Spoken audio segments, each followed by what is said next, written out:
ജന്മഭൂമി പ്രധാന വാർത്തകൾ വായിക്കുന്നത് ഗീത പി.വി. ഇസ്രയേൽ വ്യോമാക്രമണത്തിൽ 274 ഭീകരർ കൊല്ലപ്പെട്ടു. ആക്രമണം 300 ഭീകര കേന്ദ്രങ്ങളിൽ. ബെയ്റൂട്ട്.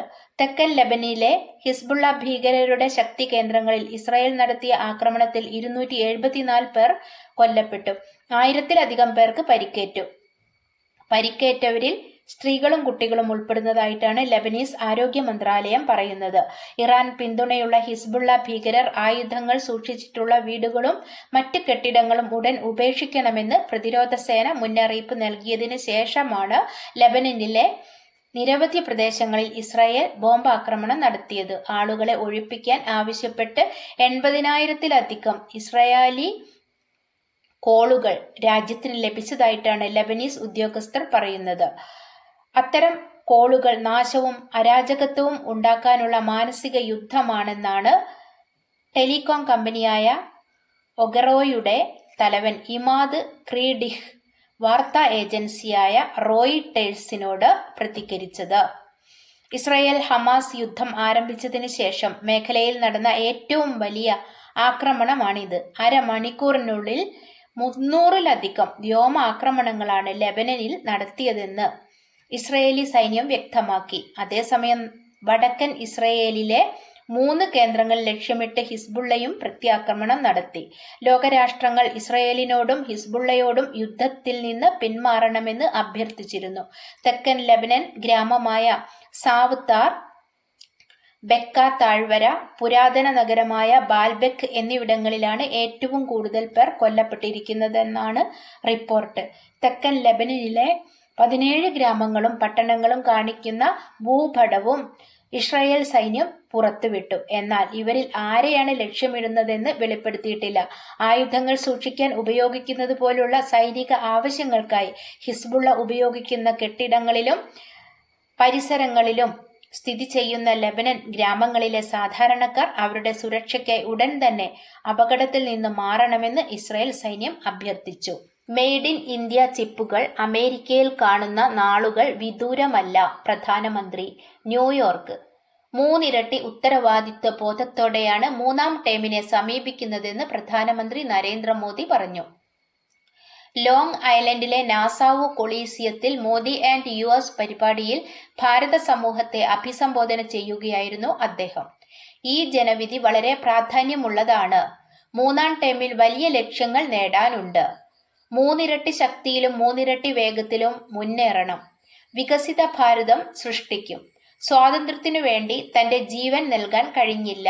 എന്നാൽ ജീവിതം സദ്ഭരണത്തിനും സമൃദ്ധ ഭാരതത്തിനും സമർപ്പിക്കാൻ തീരുമാനിച്ചിരുന്നു, പ്രധാനമന്ത്രി പറഞ്ഞു. ദശലക്ഷക്കണക്കിന് ജനങ്ങളുടെ അഭിലാഷങ്ങളാണ് ഭാരതത്തെ വളർത്തുന്നത്. ഓരോ അഭിലാഷവും പുതിയ നേട്ടങ്ങൾക്ക് കാരണമാകും. ഓരോ നേട്ടവും പുതിയ അഭിലാഷങ്ങൾക്ക് ആക്കം കൂട്ടും. ഭാരതം അതിവേഗം 3ാമത്തെ വലിയ സമ്പദ് വ്യവസ്ഥയായി മാറണമെന്നാണ് ഓരോ ഭാരതീയനും ആഗ്രഹിക്കുന്നത്. ജനങ്ങളിൽ ഒരു പുതിയ ആത്മവിശ്വാസമുണ്ട്. ഭാരതത്തിലെ വികസനം ഒരു ജനകീയ പ്രസ്ഥാനമായി മാറുകയാണ്. ഇന്ന് ഭാരതത്തിന്റെ 5G വിപണി അമേരിക്കയേക്കാൾ വലുതാണ്. ഇപ്പോൾ ഭാരതം മെയ്ഡ് ഇൻ ഇന്ത്യ 6Gയിൽ പ്രവർത്തിക്കുന്നു.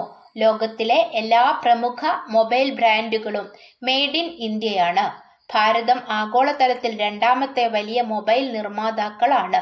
ഡിജിറ്റൽ പബ്ലിക് ഇൻഫ്രാസ്ട്രക്ചർ DPI എന്ന പുതിയ ആശയം ഭാരതം ലോകത്തിന് പരിചയപ്പെടുത്തി. അർദ്ധചാലക മേഖലയെ നമ്മൾ വളർച്ചയുടെ അടിത്തറയാക്കി. മെയ്ഡ് ഇൻ ഇന്ത്യ ചിപ്പുകൾ അമേരിക്കയിലും കാണുന്ന ദിവസം വിദൂരമല്ല. ഈ ചെറിയ ചിപ്പ് വികസനത്തിലേക്കുള്ള ഭാരതത്തിന്റെ യാത്രയെ അഭൂതപൂർവമായ ഉയരങ്ങളിലേക്ക് ഉയർത്തും, മോദി പറഞ്ഞു. ആഗോളവേദിയിൽ ഭാരതം സംസാരിക്കുമ്പോൾ ലോകം ശ്രദ്ധിക്കുന്നു.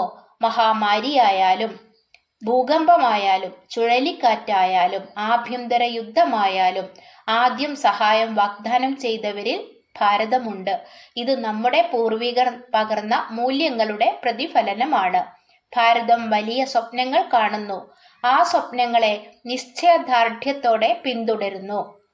2036-ൽ ഒളിമ്പിക്സിന് ആതിഥേയത്വം വഹിക്കാൻ സാധ്യമായ എല്ലാ ശ്രമങ്ങളും ഞങ്ങൾ നടത്തുന്നുണ്ട്. സ്പോർട്സിലോ ബിസിനസ്സിലോ വിനോദത്തിലോ ആകട്ടെ ഭാരതം ആഗോള ആകർഷണത്തിന്റെ കേന്ദ്രമായി മാറി, പ്രധാനമന്ത്രി കൂട്ടിച്ചേർത്തു. കുട്ടികളുടെ അശ്ലീല വീഡിയോകൾ കാണുന്നതും പോക്സോ പ്രകാരം കുറ്റം, സുപ്രീം കോടതി. ന്യൂഡൽഹി. ഡിജിറ്റൽ ഉപകരണങ്ങളിൽ കുട്ടികളുടെ അശ്ലീല വീഡിയോകൾ കാണുന്നതും ഡൗൺലോഡ് ചെയ്ത് സൂക്ഷിക്കുന്നതും പോക്സോ നിയമപ്രകാരം കുറ്റകരമാണെന്ന് സുപ്രീം കോടതി. ദൃശ്യങ്ങൾ കാണുന്ന വ്യക്തിക്ക് മറ്റു ലക്ഷ്യങ്ങൾ ഉണ്ടെങ്കിൽ പോക്സോ പ്രകാരം കുറ്റകരം ആകുമെന്നാണ് സുപ്രീം കോടതിയുടെ വിധി. മദ്രാസ് ഹൈക്കോടതി വിധി റദ്ദാക്കിയാണ് chief justice DY Chandrachud, justice JB Pardiwala എന്നിവരടങ്ങിയ ബെഞ്ചിന്റെ സുപ്രധാന വിധി. കുട്ടികളുടെ അശ്ലീല വീഡിയോകൾ ഡൗൺലോഡ് ചെയ്ത് കാണുന്നത് പോക്സോ നിയമപ്രകാരവും IT ആക്ട് പ്രകാരവും കുറ്റകരമല്ലെന്നായിരുന്നു മദ്രാസ് ഹൈക്കോടതി വിധി. കുട്ടികളുടെ അശ്ലീല വീഡിയോകൾ പ്രചരിപ്പിച്ചാൽ മാത്രമേ അത് കുറ്റകരമാവുകയുള്ളൂ എന്നും മദ്രാസ് ഹൈക്കോടതി വിധിച്ചിരുന്നു. ഈ വിധിയാണ് സുപ്രീം കോടതി റദ്ദാക്കിയത്. കുട്ടികളുടെ അശ്ലീല ചിത്രങ്ങളും വീഡിയോകളും ലഭിച്ചാൽ അത് പോലീസിനെ അറിയിക്കാതിരിക്കുന്നത് കുറ്റകരമാണെന്ന് സുപ്രീം കോടതി വ്യക്തമാക്കി. ചൈൽഡ് പോണോഗ്രാഫി എന്ന പദത്തിന് പകരം കുട്ടികളെ ലൈംഗികമായി ചൂഷണം ചെയ്യുന്നതും ദുരുപയോഗം ചെയ്യുന്നതുമായ വസ്തുക്കൾ എന്ന ഭേദഗതി കൊണ്ടുവരണമെന്നും സുപ്രീം കോടതി കേന്ദ്ര സർക്കാരിന് നിർദ്ദേശം നൽകി. ഇതിനായി ഓർഡിനൻസ് ഉടൻ കൊണ്ടുവരണമെന്നും സുപ്രീം കോടതി ആവശ്യപ്പെട്ടു. ചൈൽഡ് പോണോഗ്രാഫി എന്ന് പരാമർശിക്കരുതെന്ന് എല്ലാ കോടതികളോടും ആവശ്യപ്പെട്ടിട്ടുണ്ടെന്നും സുപ്രീം കോടതി വ്യക്തമാക്കി. മദ്രാസ് ഹൈക്കോടതി വിധിക്കെതിരെ justice right for children alliance എന്ന സംഘടനയാണ് സുപ്രീം കോടതിയെ സമീപിച്ചത്. മാർച്ചിൽ കേസ് പരിഗണിക്കവേ ഹൈക്കോടതിയുടെ നിരീക്ഷണം അതിക്രൂരമാണെന്ന് സുപ്രീം കോടതി പറഞ്ഞിരുന്നു. ഭാരതത്തിന്റെ ഔദ്യോഗിക ഓസ്കർ എൻട്രിയായി Laapataa ladies.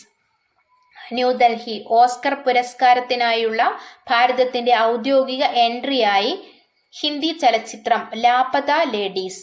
Film federation of ഇന്ത്യയാണ് ഇക്കാര്യം അറിയിച്ചത്. കിരൺ റാവുവിന്റെ സംവിധാനത്തിൽ 2024 പുറത്തിറങ്ങിയ കോമഡി ഡ്രാമ ചിത്രമാണ് ലാപത ലേഡീസ്. 97ാമത് ഓസ്കർ പുരസ്കാരങ്ങൾക്ക് ഭാരതത്തിന്റെ ഔദ്യോഗിക എൻട്രി ലഭിക്കുന്നതിനായി 29 ചിത്രങ്ങളാണ് മത്സരിച്ചത്.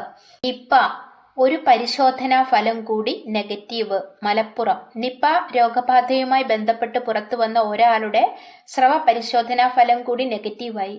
ഇതുവരെ 79 പരിശോധനാ ഫലങ്ങളാണ് നെഗറ്റീവായത്. ഇന്ന് പുതുതായി ആരെയും സമ്പർക്ക പട്ടികയിൽ ഉൾപ്പെടുത്തിയിട്ടില്ല. നിലവിൽ സമ്പർക്ക പട്ടികയിൽ 267 പേരാണ് ഉൾപ്പെട്ടിട്ടുള്ളത്.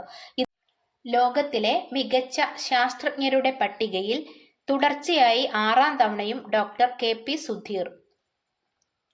കുറ്റ്യാടി. മദ്രാസ് IITയിലെ പ്രൊഫസറും ഇപ്പോൾ കേരള സർക്കാരിന്റെ ശാസ്ത്ര സാങ്കേതിക വകുപ്പിന്റെ പ്രിൻസിപ്പൽ സെക്രട്ടറിയുമായ ഡോക്ടർ KP സുധീർ ലോകത്തിലെ മികച്ച 2% ശാസ്ത്രജ്ഞരുടെ പട്ടികയിൽ തുടർച്ചയായി 6ാം തവണയും ഇടം നേടി. ദേശീയ രാജ്യാന്തര ജേണലുകളിൽ പ്രസിദ്ധീകരിക്കുന്ന ഗവേഷണ പ്രബന്ധങ്ങളുടെയും സൈറ്റേഷൻസിന്റെയും അടിസ്ഥാനത്തിലാണ് സ്റ്റാൻഫോർഡ് യൂണിവേഴ്സിറ്റി എല്ലാ വർഷവും ലിസ്റ്റ് തയ്യാറാക്കുന്നത്. IIT മദ്രാസിലെ സിവിൽ എഞ്ചിനീയറിംഗ് വിഭാഗത്തിൽ പരിസ്ഥിതി ജല സംവിധാന എഞ്ചിനീയറിംഗ് ഡിവിഷനിലെ പ്രൊഫസറാണ് ഡോക്ടർ KP സുധീർ. ആശ്വാസജയം. ഷാർജ.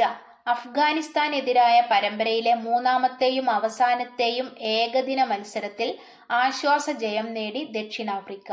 3ാം മത്സരത്തിൽ 7 വിക്കറ്റിന്റെ വിജയമാണ് അവർ സ്വന്തമാക്കിയത്. ആദ്യം ബാറ്റ് ചെയ്ത അഫ്ഗാനിസ്ഥാൻ 169 റൺസിന് പുറത്തായി.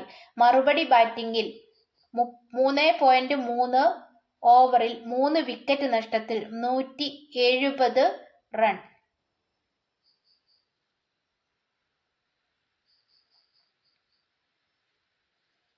3ാം മത്സരത്തിൽ 7 വിക്കറ്റിന്റെ വിജയമാണ് അവർ സ്വന്തമാക്കിയത്. ആദ്യം ബാറ്റ് ചെയ്ത അഫ്ഗാനിസ്ഥാൻ 169 റൺസിന് പുറത്തായി. മറുപടി ബാറ്റിംഗിൽ 33 ഓവറിൽ 3 വിക്കറ്റ് നഷ്ടത്തിൽ 170 റൺസ് എടുത്ത് അവർ ലക്ഷ്യം മറികടന്നു. ആദ്യ 2 മത്സരങ്ങളും തോറ്റ പ്രോട്ടീസ് പരമ്പര കൈവിട്ടിരുന്നു.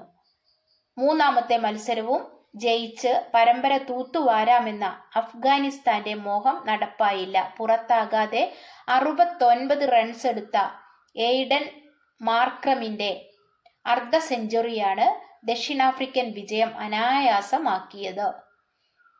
26 റൺസ് എടുത്ത ട്രിസ്റ്റൻ സ്ട്രബ്സിനൊപ്പമാണ് മാർക്രം ടീമിനെ വിജയത്തിലേക്ക് നയിച്ചത്. ടോണി ഡി സോർസി 26, നായകൻ ടൊംബ ബാവുമ 22. ശുഭദിനം. നന്ദി.